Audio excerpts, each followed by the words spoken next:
Welcome back to the Toffee Booze, your source for all things Everton. I'm Ollie Hayes, and today I'm here to bring you the player ratings for the 1-0 defeat to Bournemouth.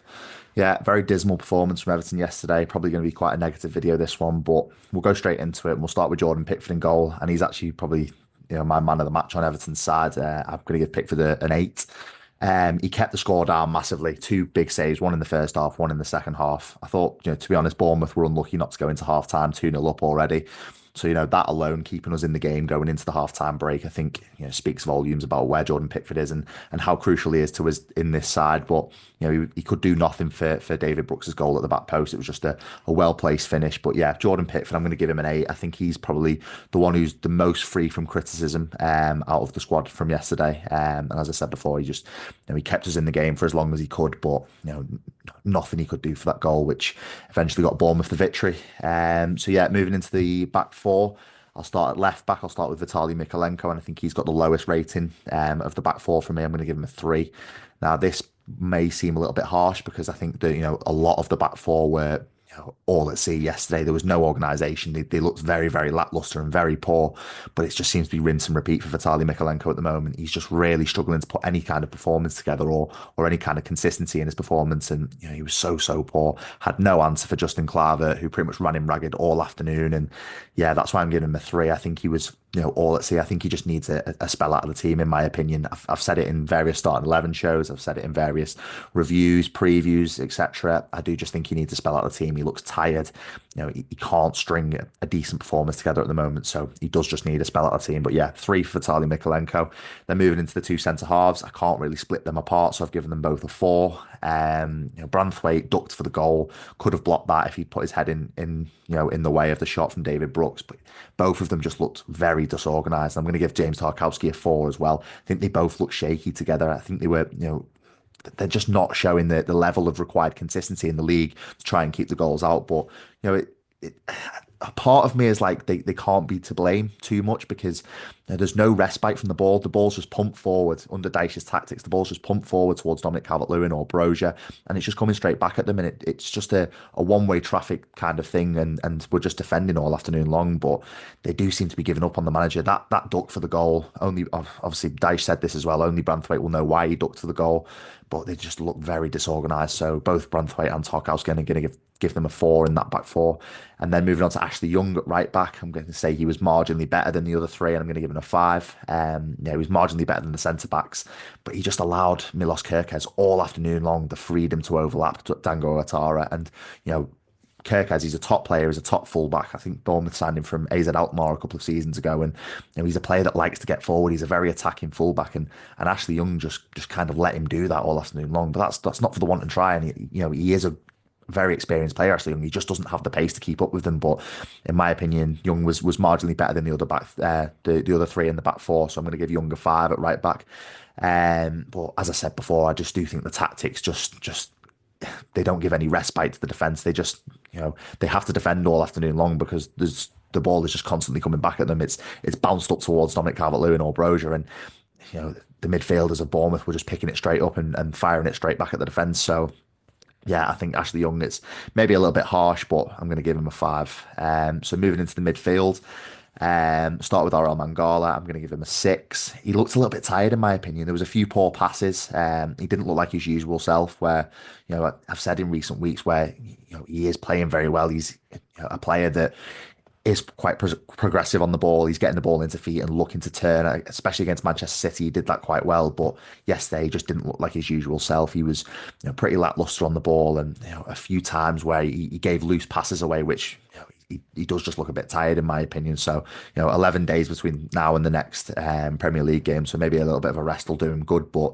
that being said, I will give him a 6, and then I'm going to match that as well with Idrissa Gana Gueye. I think he deserves a 6 as well. Off the ball, I thought he was fine. He was breaking up the play quite well. He wasn't giving Bournemouth too much in there, but on the ball, again, we say it time and time again with Idrissa Gana Gueye. He is just a little bit, lackluster with his passes. He's a little bit loose with some of the passes on the ball, and again yesterday he created a few chances for Bournemouth just by giving the ball away loosely. So yeah, off the ball I thought he was fine. So that's why I think he just about warrants a six in there and matching him with Oral Mangala. But moving on to Abdoulaye Doucouré, I'm going to give him a four. I think he just offers absolutely nothing going forward in my opinion. Abdoulaye Doucouré, he just looked completely disinterested off the ball, didn't really set any press. He wasn't really doing much. And then on the ball, he just looks like he's a rabbit in the headlights every single time. He just gets caught. He doesn't know what to do with it.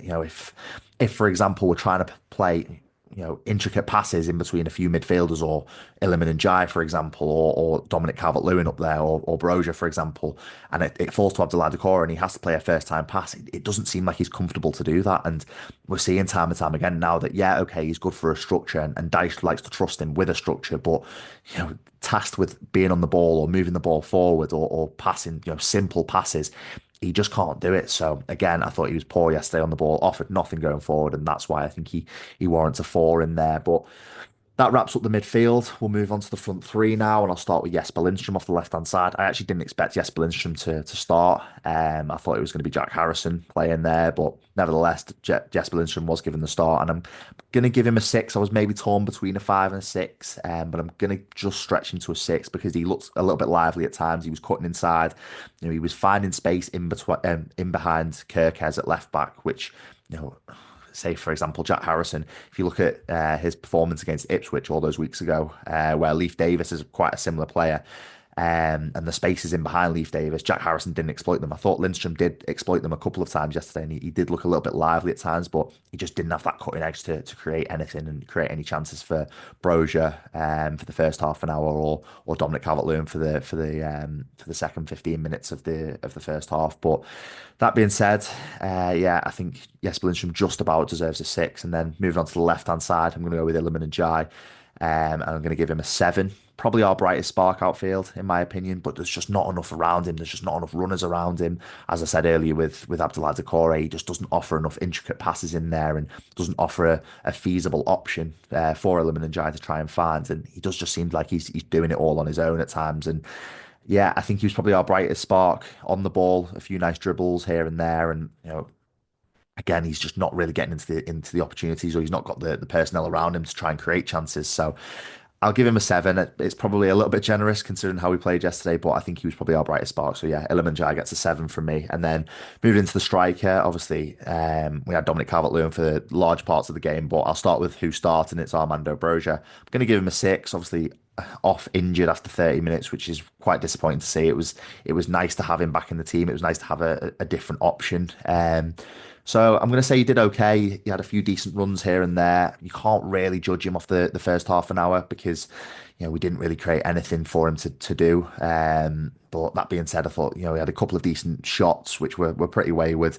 Obviously hitting the floor with one of his shots, which I think was one of the main reasons why he got injured. And yeah, I'll give him a six, which may be a little bit generous, but you can't really fully judge him off 30 minutes of play. So I think six is probably a fair assessment. And then move into the substitutions. We'll start with Dominic Calvert-Lewin. He was the first one to come on. I thought he was no worse than Brozier, so I'm going to give him a six as well.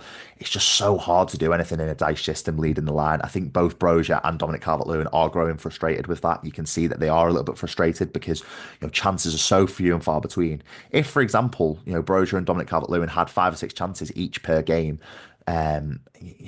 you'd be able to judge them a bit better, but it's so difficult to judge them because the system just does not suit them whatsoever. They're big target men. Having the ball pumped up to them, and they've just got to try and deal with it. And Zabarnyi, a massive centre half, just going to bully the strikers all the time. So I don't think Dominic Calvert-Lewin was any worse than Brozier. So I'm going to stick with a six and say that yeah, he did okay. There's just there's nothing really for him to go on. He's just working with scraps at the moment. So it's very, very hard for him. But that being said, the next substitutions were made at half time. That was Harrison Armstrong and Nathan Patterson. I'll start with Harrison Armstrong coming on first. I'll give him a seven. I think he did well in the 10. He offered energy. I thought it was, in my opinion, I thought it was quite harsh to bring him on in this game. Obviously, Bournemouth are a top side. We know that they're playing really well this season. So bringing on a young player, a young 17-year-old lad in a game like this, it might have been a little bit harsh in my opinion, but I think he did quite well. So I'll give him a seven. Had quite a big chance, which he did miss, but he's a young lad. being thrown in a game like this is really difficult. But that being said, I think he did well, offered energy, and offered something different, which we've not seen in a long, long time. So yeah, I'm going to stick with a 7 for Harrison Armstrong, and fair play to him. I'm hoping we can see him, definitely in the FA Cup game against Peterborough, but even in the league, having a few more cameos or even starts. In weeks to come, fingers crossed. But yeah, 7 for Harrison Armstrong, and then moving to the second substitution at half time, I'm going to go with Nathan Patterson, and I'm going to give him a 5. I thought he did okay. He's just his man marking isn't good, is it? His defensive work isn't very good.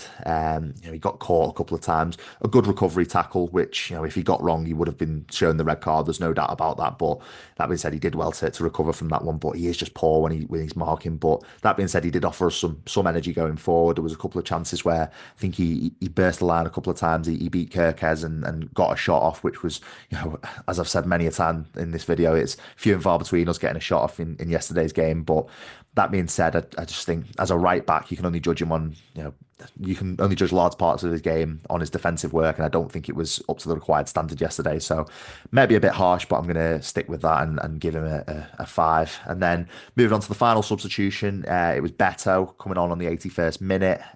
So again, not a lot I can really judge him on. He didn't really have many real chances, but I don't think he was any worse than Brozier or Dominic Calvert-Lewin in that sense. So I'm going to give him a 6 as well. I said it with Dominic Calvert-Lewin. It's very difficult to judge strikers in a dice system because they are just lumped up there. They're not given many chances. But yeah, again, Beto, I thought he offered a little bit.